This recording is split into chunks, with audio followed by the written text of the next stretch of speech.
So how do you make a riff heavier? If you've seen any of my other videos, you're probably expecting something like this, or like this, but not today.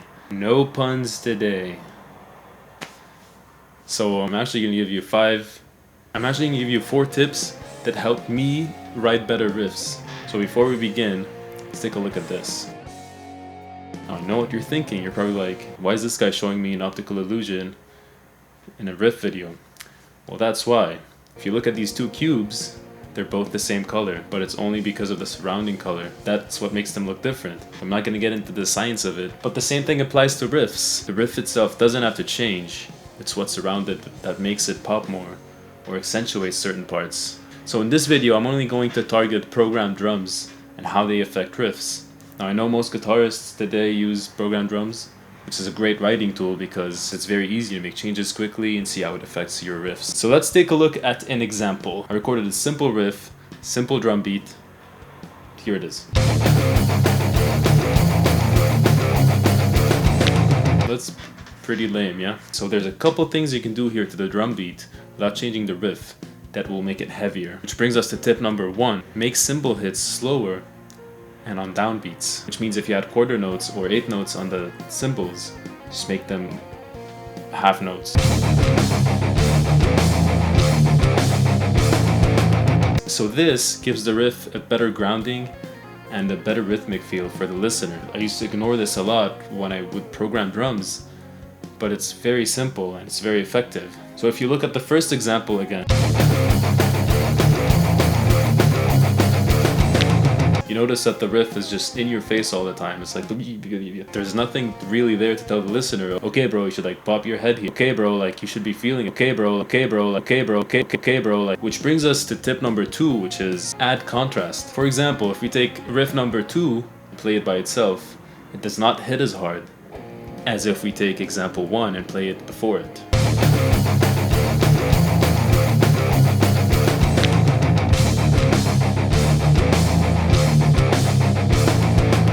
That's because there was nothing there to contrast the new rhythm that you gave the listener. So now the listener appreciates the new rhythm more, and they're like, oh shit, look at what he just gave me.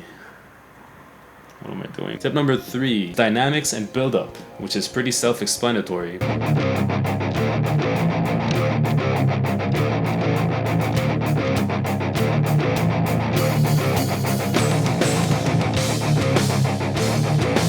This is very common in metal music. It's very common because it works, and if it ain't broke. Let's take a riff now that's a bit less simple and apply the same concept to it.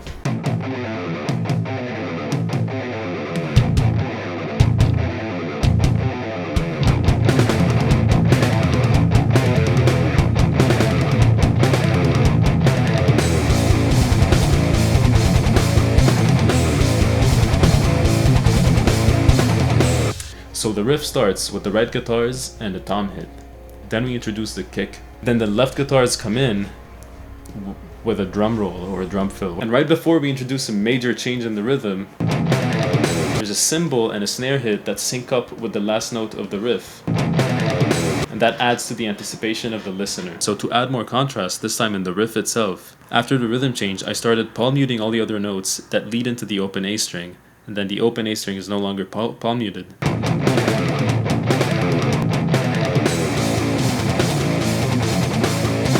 That gives it a more explosive and open feel, especially after a transition like that. Which brings us to tip number 4.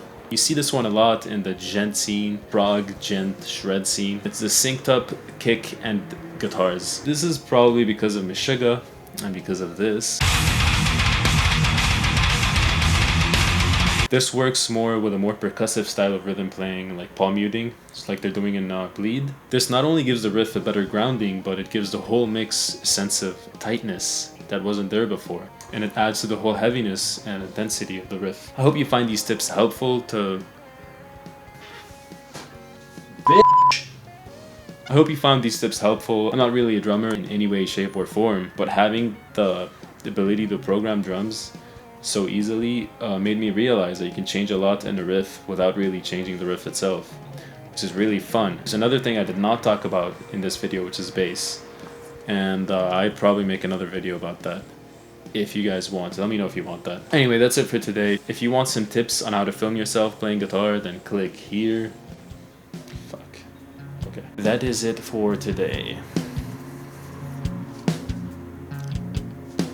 Thanks for watching.